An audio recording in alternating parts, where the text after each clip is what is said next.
Is what you are experiencing a depression or a repression? I've had several conversations with clients who come to me feeling like they are depressed, who come to me feeling that there's something psychologically off with them. Some of them have been to psychologists already and have not found help there. Some of them haven't, but they're just sort of still trying to figure out what they're going through. Now, let me just be clear as a caveat.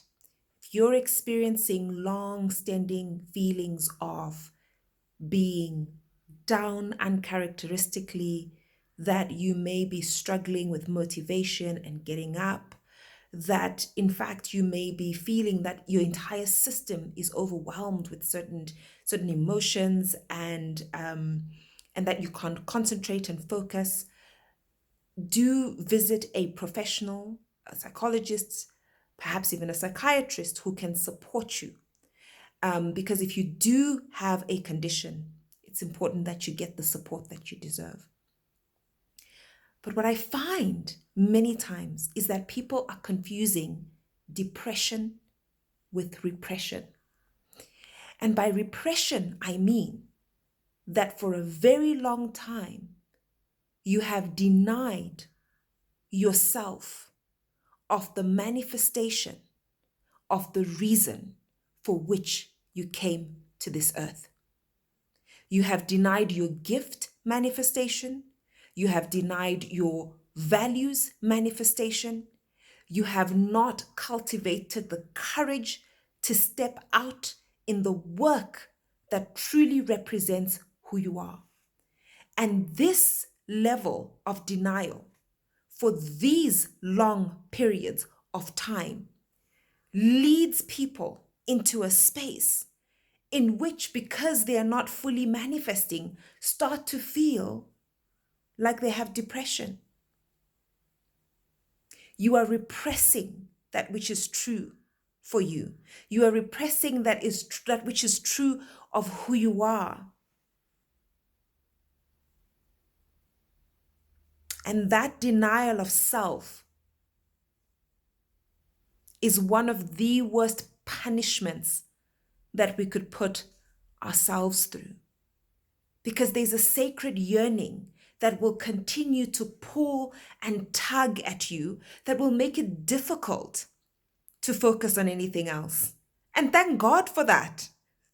Thank God for that, because if that yearning wasn't there, you would fail to remember that you're denying yourself.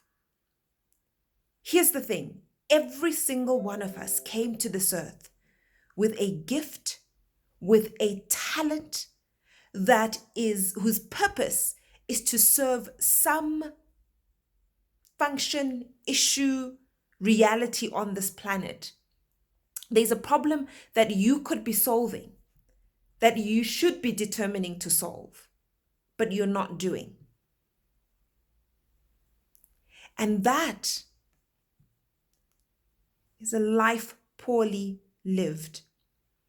So my invitation to you is, consider the life that you're living. Is it representative of the deepest yearning that your soul has? And if it is not, why have you not given that a chance?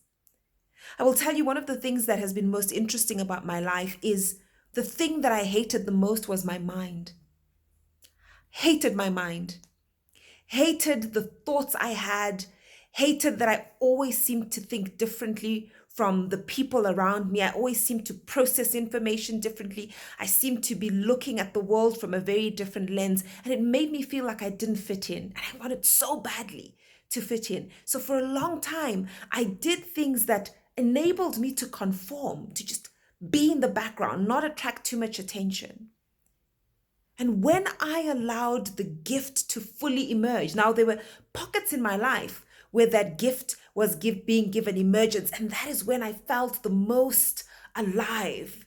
Oh, you couldn't stop me in those moments. It was as though there was a light coming from inside of me that was so bright. It not only illuminated me, but it illuminated the people around me. And when I allowed that gift to fully emerge, and I walked and stepped into the business that I came to this earth to do, I came into the full realization that the most powerful thing available to me was the very thing that I was denying. That different way of thinking, that different way of being, that different way of looking at the world. And I couldn't get rid of it. I tried so hard to get rid of it. I remember once talking to one of my leaders in an organization in which I worked, and I'd watched Alice in Wonderland the night before that. And I was telling him the leadership lessons I had drawn from Alice in Wonderland. And he sort of laughed and he said, trust Rachel to watch a movie and come up with an entire thesis about leadership. I have been doing this since I was a child. I've been doing this ever since I can remember, but I would hide it because I thought it was weird. I thought it was awkward. I thought it made me a nerd, and I didn't like that. And yet here I am. And yet here I am honoring that and saying, this is the purpose for which I came. And so all of my energy and all of my resources go to that. Your gift is waiting for a chance to emerge. And if you don't give it that chance, you are never going to experience a sense of fulfillment in your life. You're going to be miserable in your job, miserable in your relationships. You will find that there will always be a question lingering at the back of your mind about whether I'm doing the right thing. Is this the right job? It's never a question about, is this the right job? The question is, are you on the path that you have business being on? Too many of us are in a lane we have no business being in, and we make ourselves and others miserable because of it. The world has stopped.